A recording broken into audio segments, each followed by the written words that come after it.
Как у вас проходят выходные, друзья мои? Греем угольки. Имеем вот такие стейки и решетку. Ну все, что имеем? Имеем вот таких 5 стейков, такие угли и вот такой ветер в Башкирии.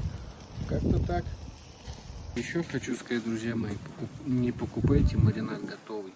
Делайте маринад сами, не ленитесь. Папа мне в этот раз купил маринад, замариновку на маринаде. И прям горит сразу же горит мясо, но угли горят.